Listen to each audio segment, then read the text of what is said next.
கிழக்கு நியூஸ் நேயர்களுக்கு வணக்கம். நான் பத்ரி சேஷாத்ரி. தமிழகத்தில் திமுக தலைமையில் ஒரு கூட்டணி இருக்கிறதா? இல்லையா? அப்படிங்கிறத பத்தி தான் நம்ம பேச போறோம் இப்ப. திமுக தோல்வி அடைந்தது மே 4ஆம் தேதி. அதற்கு அடுத்து தவேகாவுக்கு ஒரு கொஞ்சூண்டு சீட்டு தான் கேப் இருந்தது. அவர்கள் பெரும்பான்மை அடையவில்லை. அப்ப அவர்களுக்கு பிறருடைய உதவி தேவைப்பட்டது. முதல்ல காங்கிரஸ் வந்து பிச்சுக்கிட்டு போச்சு. போனதற்கு பிறகு ஓரிரு நாள்கள்ல இடதுசாரிகள் 2 கட்சி, அதாவது இந்திய கம்யூனிஸ்ட் கட்சியும் சரி, மார்க்சிஸ்ட் கம்யூனிஸ்ட் கட்சியும் சரி, தலா 2 எம்எல்ஏக்களை வைத்திருந்தார்கள். அவங்க வந்து நாங்க தவேகாவுக்கு ஆதரவு அளிக்கப் போகிறோம்னு சொன்னாங்க. பின்னணி பல காரணங்கள், அதுக்குள்ள நம்ம இப்ப போ வேண்டாம். அது முக்கியமும் கிடையாது. அந்த சமயத்தில இந்த இடதுசாரிகளுக்கு ஒரு பெரிய குழப்பம் இருந்தது. தவேகாவுக்கு ஆதரவு கொடுக்கப் போகிறாய் என்றால், நீ திமுக கூட்டணியில் இருக்கிறாயா? இல்லையா? அவ்வளவுதான் கேள்வி. இப்ப ரொம்ப கான்ஃப்ளிக்ட்டான பதில்கள அவங்க சொல்லிட்டு இருந்தாங்க. நாங்க இன்னும் திமுக கூட்டணியில் தான் தொடர்கிறோம். இப்பொழுதைக்கு தவேகாவுக்கு நாங்கள் ஆதரவு அளிக்கப் போகிறோம். அப்படிங்கிற மாதிரியாவும் சொன்னாங்க. ஆனா ஒரு கட்டத்தில என்ன ஆயிருச்சுன்னா வந்து, திமுக கொதிச்சு போக ஆரம்பிச்சது. கொஞ்சம் கொஞ்சமா. இப்போ 3 பார்ட்டா வச்சுப்போமே. ஃபர்ஸ்ட் வேவ்ல காங்கிரஸ் சொல்லாம கொள்ளாம ஓடி போச்சு. அடுத்து 2 கம்யூனிஸ்ட் கட்சிகளும் சொல்லிட்டு ஓடி போச்சு. இவங்க மீதி ஒரு 2 பேர் இருக்காங்க இல்லையா? விடுதலை சிறுத்தைகளையும், ஐயுஎம்எல்லையும் அவங்கள இறுக்கமா புடிச்சு வைக்க பார்த்தாங்கங்கிறது தான் என் கருத்து. அவங்க போறேன்னு சொல்லல, போகலேன்னு சொல்லல. அப்படியே இருதலைக்குள் எறும்புகளாக அப்படியே துடிக்கிறாங்க. கடைசியில அவங்க ஒரு நாளைக்கு வந்து பிச்சுட்டு போயிட்டாங்க. ஸோ இதுதான் நடந்தது அந்த சமயத்தில. இதுலயுமே நெறைய வித்தியாசங்கள் இருக்கு. காங்கிரஸ் ஓடிப்போனது மட்டும் இல்லாம, ஃபர்ஸ்ட் ஓடிப்போனது இல்லாம, நாங்க அமைச்சர்கள் ஆவோம் அப்படின்னு சொல்லி, பயங்கரமா வந்து திமுகவோட சண்டை. வார்த்தை போர் புரிய ஆரம்பிச்சாங்க. அடிதடி குத்து வெட்டு சண்டை தான் சமூக வலைத்தளங்கள்ல. தலைவர்கள் சண்டை போட்டுப்பாங்க. கீழயும் சண்டை போட்டுப்பாங்க. அதற்கு பிறகு கம்யூனிஸ்ட் போனாங்க. கம்யூனிஸ்டுகள் வந்து என்ன பண்ணிட்டாங்க, நாங்கள் ஆட்சியில் பங்கு பெற மாட்டோம் அப்படின்னு சொல்லிட்டாங்க. அதனால கம்யூனிஸ்டுகள ரொம்ப திட்ட முடியல. ஆனா இன்னொன்னு, கம்யூனிஸ்டுகள திட்டினா, கம்யூனிஸ்ட் கட்சியில வந்து மொத்தம் 100 பேர் தான் இருப்பாங்கன்னு வச்சுப்போம். 100 பேரும் உங்கள பதிலுக்கு திட்டுவான். ஸோ அவங்ககிட்ட வந்து வம்பு வேண்டாம்டா. அவங்கள வந்து திமுக வச்சுக்கிட்டது ஊர்ல இருக்கிறவங்களெல்லாம் திட்டுறதுக்காக தான். இங்க அப்படி தூண்டி விட்டாங்கன்னா, அவங்க வந்து நீட்டி முழக்கி அவங்க வந்து மீட்டிங் போடுவாங்க. அவங்க வந்து ஒரு செமினார் கொண்டு வருவாங்க. பேப்பர் எழுதுவாங்க. இப்படி வந்து அவங்க அவங்க பத்திரிக்கை வச்சிருக்காங்க. அது ரொம்ப ஒண்ணும் விக்காது. ஆனா அதுல வந்து தலையங்கம் போட்டு அதுலயும் போட்டு வாரு வாருன்னு வாரி திட்டுவாங்க. திட்டுறதுல வந்து அவங்கள அடிச்சுக்கவே முடியாது. ஆனாலும் என்ன பண்ணிட்டாங்க, ஒரு சில வார்த்தைகள்ல அவங்கள கொஞ்சம் ராங்கா டச் பண்ணிட்டாங்க இந்த இடதுசாரிகள திமுக. அதுக்கப்புறமா விடுதலை சிறுத்தைகளும் ஐயுஎம்எல்லும் போனப்ப, பர்ட்டிகுலர்லி விடுதலை சிறுத்தைகள் மேல தாங்க முடியாத கோபம். அதனால தான் வந்து அவர் துணை பொதுச் செயலாளர் இராசா வந்து அழுக்கு ஆபாச கவிதையெல்லாம் எழுதி, அதுக்கப்புறம் அதுக்காக 4 திட்டு வேற வாங்கிக்கிட்டார். இதுதான் கான்டெக்ஸ்ட். கான்டெக்ஸ்ட்ட சொல்றதுக்காக தான். இப்ப நீங்க திமுக கூட்டணியிலும் இருக்கிறீர்களா? அப்படிங்கிறது கொஞ்சம் கொஞ்சமா மார்ஃப் ஆக ஆரம்பிக்குது இடதுசாரிகள பொறுத்தவரைக்கும். இடதுசாரிகள் அடுத்து என்ன சொல்றாங்கன்னா, நாங்க வந்து இருக்கோம்னு சொல்ல முடியாது, இல்லன்னு சொல்ல முடியாது. ஆனால் கொள்கை அடிப்படையில் அவர்கள் ஏதேனும் சில போராட்டங்களை முன்னெடுத்தால் நாங்கள் போய் சேர்த்துக் கொள்வோம் அப்படின்னு சொன்னாங்க. வீரமா சொன்னாங்க. அப்புறம் பார்த்தாங்க கடைசியில, வேணாம்ப்பா, இந்த கூட்டணியெல்லாம் நம்ம இருக்கவே வேணாம் அப்படிங்கிற ஒரு முடிவுக்கு கடைசியா வந்துட்டாங்க. இந்த பாத்த ட்ரேஸ் பண்றது தான் இப்ப நம்முடைய இந்த காணொளி. ஒரு வாரத்துக்கு முன்னாடி மார்க்சிஸ்ட் கம்யூனிஸ்டுடைய தலைவர் சண்முகம், தமிழ்நாட்டின் தலைவர், அவர் வந்து வெளிப்படையாக அதை சொன்னார். தினமணி கட்டுரை ஒண்ணுல, இது பத்திரிகையாளர்களை சந்திக்கும் பொழுது அவர் சொல்றாரு, திமுக கூட்டணி என்ற ஒன்று இப்போது இல்லை. இது போன வாரம். ஸோ அது வெளிப்படையா சொல்லிட்டார். புதுக்கோட்டையில் அவர் செய்தியாளர்கள்ட்ட பேசும்பொழுது, என்ன அதில் அவருடைய கோபம் அப்படிங்கிறதும் வெளிப்படுது. தவேகாவுக்கு ஆதரவு நிலைப்பாடு என்பது சுயேட்சையாக எடுத்த முடிவு என்பதை முன்பே தெளிவாக கூறிவிட்டோம். இதுதான் ஆரம்பத்திலேருந்து இது ஒரு கான்ஃப்ளிக்ட் இருந்தது. இன்னொரு கட்சியிடம் கேட்டு முடிவெடுக்க வேண்டிய அவசியம் இல்லை. தமிழ்நாடு நலன் சார்ந்த பிரச்சனைகளில், மதச்சார்பற்ற பிரச்சனைகளில், ஒத்த கருத்துடைய பிரச்சனைகளில் திமுகவுடன் இணைந்து போராடுவோம் என கூறியுள்ளோம். அதே நிலைப்பாடுதான் இப்போதும் உள்ளது. தமிழ்நாட்டில் திமுக கூட்டணி என்ற ஒன்று இப்போது இல்லை. மதச்சார்பற்ற முற்போக்கு கூட்டணி என்பது இப்போது இல்லை. இதுதான் வந்து அவருடைய கோர் ஆர்குமெண்ட். அவருக்கு என்ன கோபம் அப்படின்னா, ஏதோ பேசும்பொழுது அரச புரசலா இவங்கெல்லாம் பேசும்பொழுது திமுகவை சேர்ந்தவர்கள் வந்து, நாங்கள் தான்ப்பா அனுப்பிச்சி வச்சிருக்கோம் அவங்கள, அந்த கட்சிக்கும் நம்ம அவங்கள சப்போர்ட் பண்ணலைன்னா, இந்த பேக்டோர் என்ட்ரி மூலமாக ஆளுநர் ஆட்சி வந்து அது வந்து பாரதிய ஜனதா கட்சியோட ஆட்சி ஆயிடக்கூடாது இல்லையா? அப்படிங்கிற மாதிரி யாரோ சொல்லியிருப்பாங்க போல இருக்கு. எப்படி நீ என்ன அனுப்பிச்சேன்னு எப்படி சொல்லுவ நீ? எங்களுக்கு என்ன சுய புத்தி கிடையாதா? நாங்க தனி கட்சி. நான் என்ன உன்னுடைய கிளை கட்சியா? கிளை கழகமா? என்ன அந்த மாதிரிலாம் வச்சுக்காத. என்ன நினைச்சிட்டு இருக்க நீ? அப்படின்னு ஒரு கோபம் வந்துருச்சு. இவங்களுடைய இந்த சுயமரியாதையை சீண்டிட்டாங்க. தேவையில்லாம. அதுதான் இவங்களுடைய கோபம். ஒத்த கருத்துடைய விஷயத்துல உங்களோட சேர்ந்து போராடுவோம்னு சொல்லியிருக்கணும். திமுகவுக்கு என்னன்னா, இந்த போராடுவோம்ங்கிறது கம்யூனிஸ்ட் ப்ராப்ளம். திமுகவுக்கு எதுக்கு இதெல்லாம்? திமுக தனக்கு ஆதாயம் என்றால் தான் போராட்டம். இந்த பொதுமக்கள் போராட்டம் அப்படிங்கிறதெல்லாம் சும்மா லுல்லாயி. அவங்களுக்கு தேவை நம்ம ஆட்சியை பிடிப்போமா, இந்த போராட்டத்தை நிகழ்த்தினால் நம்முடைய ஸ்டாக் மேலே ஏறுமா, நமக்கு வாக்குகள் அதிகமாக வருமா அப்படிங்கிறது. இந்த கொள்கை போராட்டம் அப்படிங்கிறதெல்லாம் இடதுசாரிகளுடைய பிரச்சனை தான்.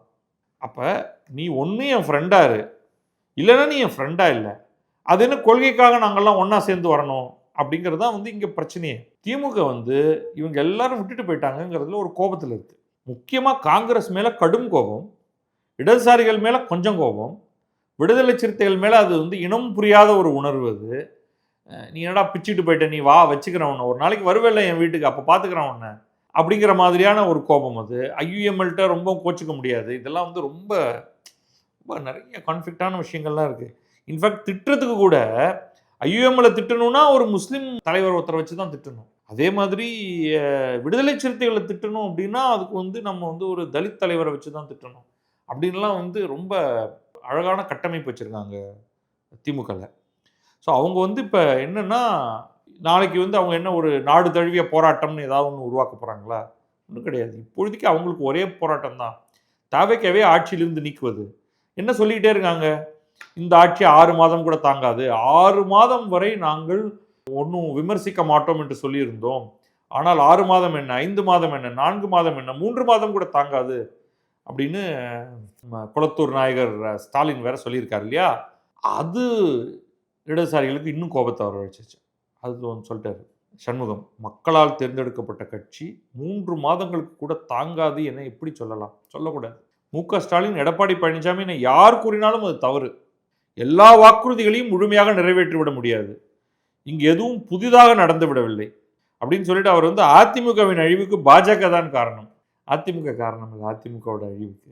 அதிமுகவின் அழிவுக்கு பாஜக தான் காரணம். அப்போ திமுகவின் அழிவுக்கு யார் காரணம்னு சேர்த்து சொல்லிட்டாங்கன்னா நல்லா இருக்கும்.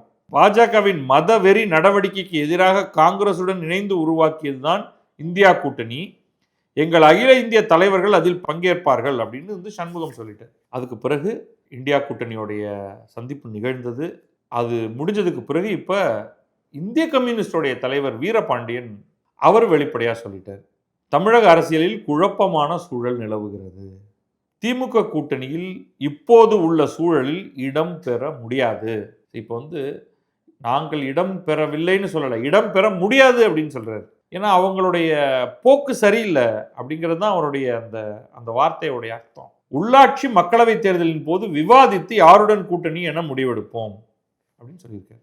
அடுத்தது அவர் சொன்ன வேறு சில விஷயங்கள், அது இந்த நம்ம எடுத்துக்கிட்ட பொருண்மைக்கு அவ்வளோ முக்கியம் இல்லை, அதனால நம்ம அதெல்லாத்தையும் விட்டுடுவோம்.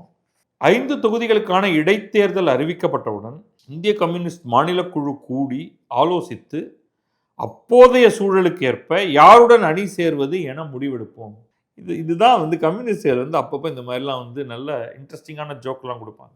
அப்போ என்ன பண்ணுவீங்க, அப்போ திடீர்னு வேற ஒரு கூட்டணிக்கு போவீங்களா? இப்போ பாஸ் நீங்கள் தாவேக்காவுக்கு நீங்கள் ஆதரவு கொடுத்துட்டு இருக்கீங்க, நீங்கள் ஒன்று தாவேக்காவுடைய ஆட்களை, தாவேக்கா யாரை நிறுத்துதோ அவங்கள ஆதரிக்கணும், இல்லைன்னா நீங்கள் வேணா கேட்கலாம், அந்த 5 இடத்துல எங்களுக்கு ஏதாவது ஒன்று கொடுங்க அப்படின்னு கூட நீங்கள் கேட்கலாம். அப்பொழுது நாங்கள் முடிவெடுத்து யாரை ஆதரிப்பது என்போம்னா அப்போ திமுக திடீர்னு ஆதரிச்சிருவீங்களா? அது எப்படி முடியும்? இப்பொழுது இருக்கக்கூடிய ஆட்சியை நீங்கள் சப்போர்ட் பண்ணிட்டு இருக்கீங்க, அப்போ இந்த ஆட்சியும் சப்போர்ட் பண்ணிட்டு திமுக கேண்டிடேட் ஆதரிப்பீங்களா?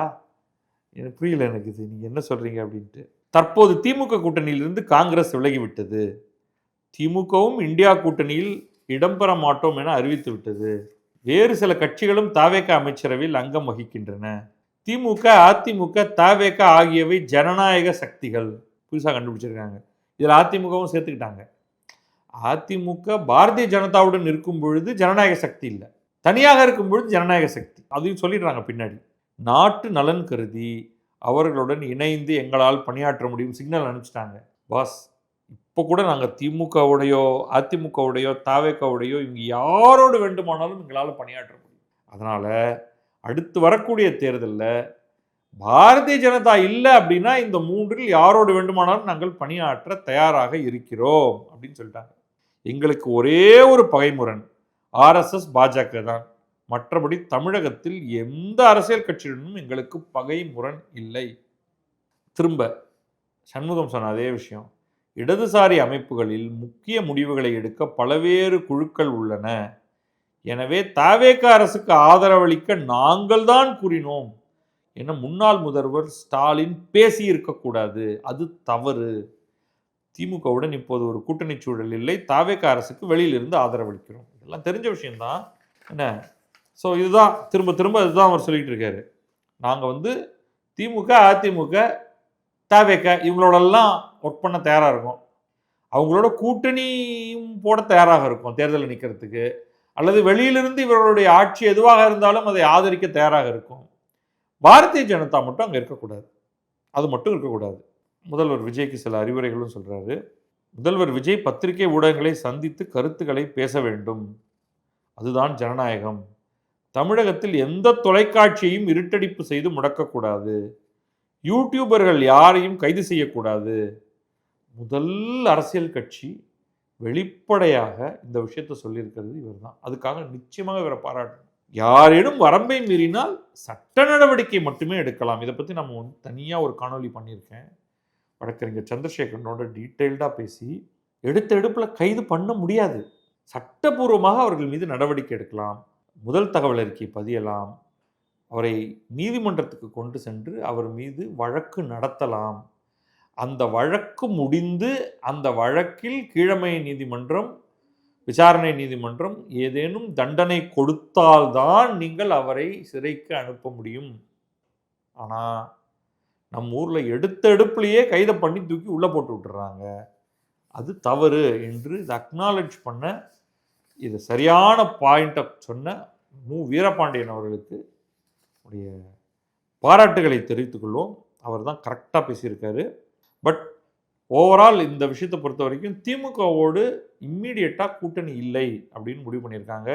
இதில் இன்னொன்று சொல்லிக்கலாம், நம்ம திமுகவும் உள்கட்சி என்ன முடிவு எடுத்திருக்குன்னா நம்ம தனியாக நின்றால்தான் நமக்கு நல்லது அப்படின்னு திமுக ஒரு முடிவு எடுத்திருக்கிறதாக உள்ளுக்குள்ளேருந்து அவங்க பேசிக்கிறாங்க. வெளிப்படையாகவுமே ஆர்எஸ் பாரதி எங்களுடைய தொண்டர்கள் எல்லாம் நாங்கள் தனியாக நின்றால் அதுவே எங்களுக்கு பெரிய பலம் கொடுப்பதாக இருக்கும் அப்படின்னு சொல்கிறாங்கன்னு. இன்னொரு பக்கம் நாங்கள் இப்போ மிச்சம் மீதி இருக்கிறதுல பார்த்தீங்கன்னா அந்த கொங்கு மக்கள் அதெல்லாத்தையும் அந்த கட்சி எல்லாத்தையும் விட்டுருவோம்ப்பா. வைகோ தான் ஒரு மாதிரி பாக்கி இருக்காரு. அப்புறம் இன்னொரு மனிதநேய மக்கள் கட்சி இருக்குது. ஸோ இவங்க 2 பேருமே இனிமேல் நாங்கள் எங்களுடைய இதில் தான் போட்டி போட போகிறோம், எங்களுடைய சின்னத்தில் தான் அப்படிங்கிற மாதிரி அவங்க ஹிண்ட் கொடுத்துட்டாங்க. உதயசூரியன் சின்னத்தில் போட்டியிட்டது எங்களுக்கு பெரிய மன உளைச்சலை தந்தது அப்படின்னு வைகோ சொல்லியிருக்காரு. துரை வைகோ எல்லாம் அடுத்த 10 நாளைக்குள்ளே அவங்க கூட்டம் போட்டு எனக்கு என்னவோ அவங்க அவங்க எல்லாரும் ராஜினாமா பண்ணிடுவாங்கன்னு எனக்கு தோணுது. அந்த உதயசூரியன் சின்னத்தில் நின்று வெற்றி பெற்ற மதிமுக அந்த பதவி விலகி அவங்க மோஸ்ட் லைக்லி தாவேகாவுக்கு போயிடுவாங்க அப்படிங்கிறது தான் என்னுடைய கெஸ்ஸு. தாவேகா நிச்சயமாக அவங்களையும் சேர்த்துக்கும். ஏன்னா அதுதான் அவங்களுக்கு ஸ்ட்ரென்த்து. பார்க்கலாம் என்ன நடக்குதுன்னு. நன்றி, வணக்கம். நான் பத்ரி சேஷாத்ரி. இது கிழக்கு நியூஸ்.